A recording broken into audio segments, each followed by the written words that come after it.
Hey everybody, welcome back to the FPL. I'm Charlie, I'm here with Cameron, Yo, and we have actually Cameron's battle this week. it's me. Yeah, Cameron and the Die Guys battled up against the House of Commons, which is Robbie's team, and this is kind of an unorthodox lineup from Robbie. I mean, very orthodox for Robbie specifically, but unorthodox in terms of actual draft league play. Um, the first thing that I notice on Robbie's team at least is that it's very slow. It's not Very slow. not a ton of speed on that team. The fastest thing, would be an Altaria with a Dragon Dance up, because that is Mega Altaria. Um, but outside of that, I mean, Roserade's the only thing I think that breaks 300 on that team. And everything else is much slower, but that does come with some bulk. Kecleon especially is a low tier pick that has done really well for the House of Commons in the past. Robbie loves the Assault Vest set on it, and Kecleon already by default gets like 120 base special defense or something like that. So that can be a set that's really tough to get through for some teams. Right. Well, and something of note about this matchup, I kind of forgot about this, but this is an important rivalry and match for Robbie, as he's gotten very close multiple times in the past, but he has still not beaten the Die Guys yet in this league. I think he has a win over everyone except the Die Guys, so he is going to be looking to pick that up. Yeah, Robbie's I'm also always faced scared of some criticism in the past couple seasons for maybe not performing as highly as people expect him to, or at least people think he's capable of. But definitely looking to prove himself, and I do think some of his picks are pretty interesting here. Roserade does get a technician boost to hidden power, so in terms of matchups, I mean, that can prove very good in a draft league in terms of you can essentially bring whatever coverage you want on the Roserade. And then Kecleon has proven to be a little annoying with its Protean. You can switch to being a ghost type, a shadow sneak, and avoid some normal type moves, or I mean, it does, I believe, get sucker punch as well if you want to switch over to dark type with priority. So defensively, pretty good Pokemon. Not any self recovery, and it doesn't look like he has anything like a Wish Passer on this team. well, he does tend to run Drain Punch on Kecleon. That is a thing. That is a But move he that does tends have to Drain run. Punch. Yeah. Yep. So, some interesting choices. I guess I can give a bit of insight into my team. Immediately, what I was thinking about is, Zarude outspeeds pretty much his entire team. So, if I can get some good damage off from Zarude, I think I'm looking pretty clean. Aerodactyl also is just a great speed tier into this team, but in the back of my mind, I was also kind of thinking about the fact that Robbie is clearly not aiming to move first, so there could be some bulk, some investments, some calcs that I didn't think of, and he might be able to answer back with a few of these Pokemon and take the hits and hit back.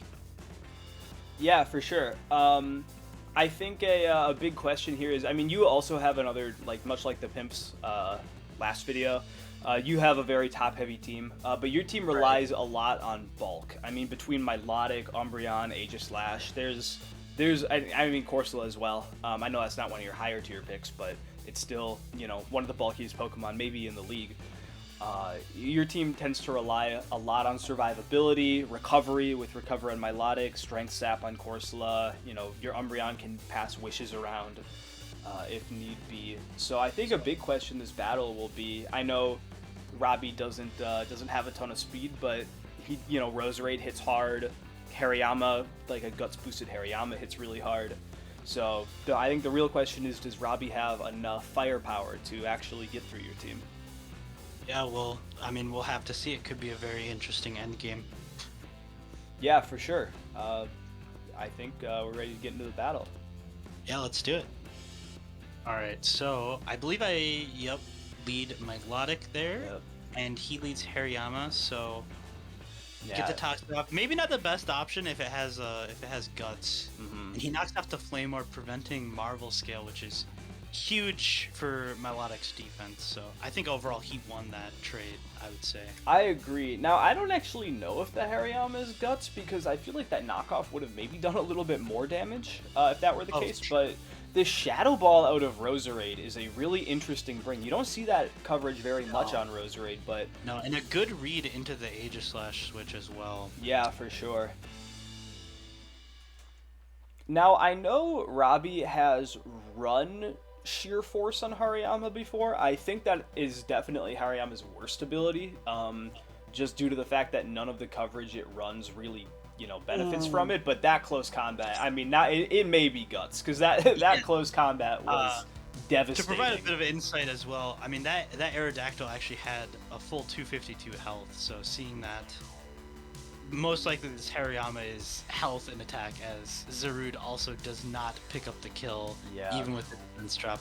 Great value coming out of Hariyama. For sure. Some pretty good prep from Robbie, I would say. Yeah, that Seed Bomb not quite doing enough is, even more brutal, just given the fact that Zarude does get Power Whip, but we have seen Power Whip come back to bite people in the past by missing in crucial situations.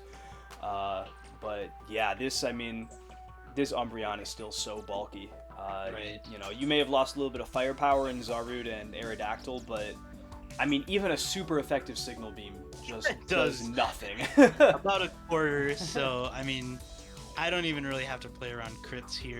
I'm just staying in. I think at this point he's just fishing for a special defense drop, but that's, I believe, only a 10% on Signal Beam, so I don't think he's gonna get it. In fact, outside of Mega Altaria, I don't even know what on Robbie's team touches that Umbreon. I don't know if anything. We do get a disable off from the Corsola Galar. With Magneton doing even less damage to it, by the way.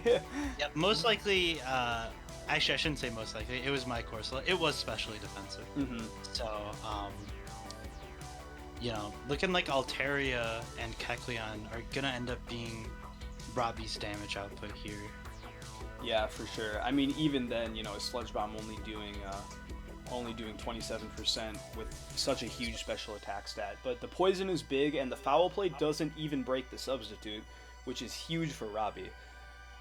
I think that was actually a calc that he was looking at before the battle, was that Umbreon's Foul Play into Roserade.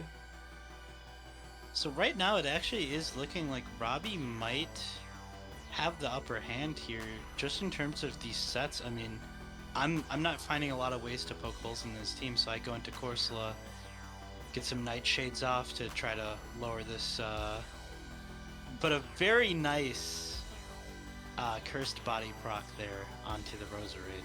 Yeah, not allowing him to Sludge Bomb anything, especially if Umbreon comes back in, is pretty big. And there's a Strength Sap just immediately crippling the Kecleon. I will say that is an added benefit of Substitute, is that Corsola can't really get any recovery in. Not like Roserade has the best attack in the world anyway, but it actually just can't Strength Sap it when it's got the Substitute up. Right, and we actually see a bit of an interesting matchup here with Milotic and Roserade. Essentially, whether or not Roserade will have the damage to kill Milotic.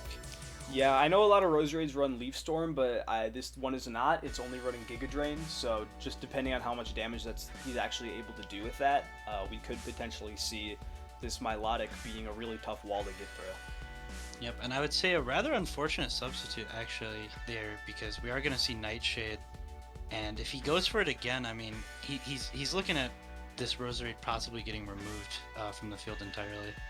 Yeah, there's really no reason to use sub again there, but Roserade does not have very much HP, so that Nightshade will be able to take it out.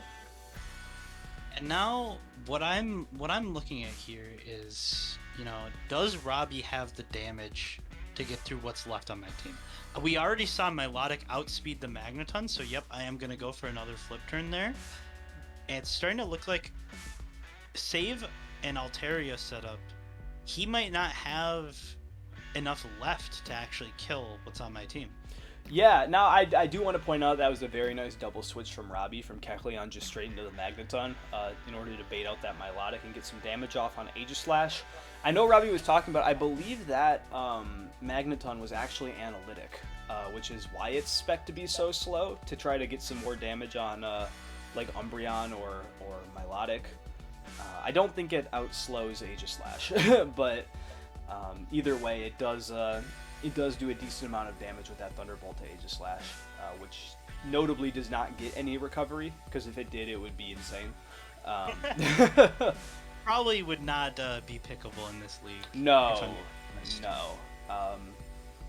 But now, I mean, we can still see this Milotic putting up a fight and just permanently crippling Kecleon with that burn. Kecleon probably can't touch much else the rest of this game. I mean, it could maybe get like a Shadow Sneak on Aegislash if it were low, but outside of that, it's probably not going to be able to touch much else. And we do see a substitute coming out.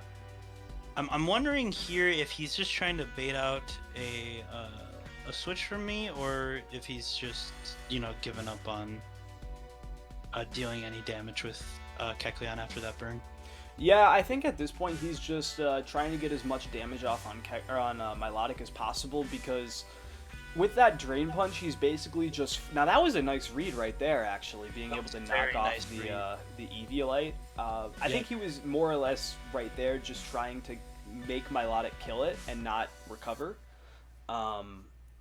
But, yeah, that was a great read with that knockoff, actually. Yeah. And even through the burn, Kecleon's still able to put in some work. And it's still not going down with that Drain Punch. It's still not going down. Also, here with the Umbreon, he did catch me at the Corsola, but I did calc to make sure, and I knew that I could get these Wish Protects off and bring my Umbreon back to full. Mm-hmm. I figured even with Kecleon recovering here, there's just way too much value in getting this Umbreon back up. Yeah, I agree. I mean, we saw how it walled the Magneton earlier, and with nothing else really faring that well against a Thunderbolt out of that thing, it's, yeah, like you said, immensely valuable for this Umbreon to be at full HP.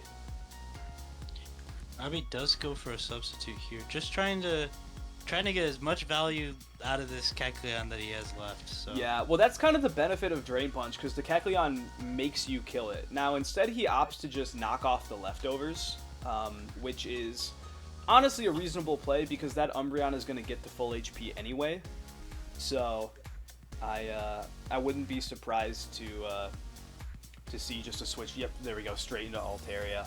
So he is going to try to set up here, but the question is, does he have Dragon Dance? And he does not have the attack boost in his mind for Foul Play, I'm assuming. Mm-hmm. Because now if you look, that did 30%. Yeah. That's going to get you the substitute. So this was the most unfortunate part of this battle for Robbie, because when I actually, he told me about his team earlier, and I actually took a look at some of the calcs he did, and a big part of his Altaria spread was to make sure that a Foul Play actually couldn't break a substitute. But the problem was he had the attack boost, and then Foul Play was able to break the substitute, and Altaria took a lot more damage than it really needed to. Yep, and with that, it's looking like this battle's going to be over. I mean, nothing breaks Umbreon anymore. Can't break Umbreon, so. Yep. Quagsire usually carries Toxic, but with a Synchronize and a Heal Bell, it's going to end up hurting you more than it hurts the Umbreon. Yeah, we'll see if Robbie goes for that Toxic, or if he just tries to turn this into a PP stall. Yeah, either way, it's gonna be tough, especially with all the recovery that Umbreon gets. We do see an Earthquake come out of the Quagsire. I mean, at this point, there's a chance that nothing's even getting through Aegislash anymore. Right. It is a bit too high health, I would say, for Quagsire to be able to deal with it. Mm-hmm. And I think that just about wraps up this battle. We're just going to be seeing... yeah, I'm going to go ahead and put it into fast mode just to kind of get through it a little bit quicker. We can watch through the rest of this battle, but it really just becomes nothing's able to touch this Umbreon, and best case scenario for Robbie, it becomes a PP stall. Yep. I think eventually, if I remember correctly, eventually he does try to throw a toxic out, but it's just not gonna. It's just not gonna work. Yeah, there it Yep, is. there But it is, and there's the the synchronize. synchronized proc happens, and Umbreon's probably just gonna go ahead and click heal bell. There it is. Yep. Yep. And this one's over for the House of Commons. There's still a few more turns here to just kind of go through the motions, but Quagsire is just gonna go down, and Magneton does not have any recovery. Yep, and we already saw, I mean, the signal being Thunderbolt aren't able to kill, even if he gets crits, they're just not able to kill the Umbreon, so. Yeah. The toughest part about this battle is that Robbie did put himself in a position to win.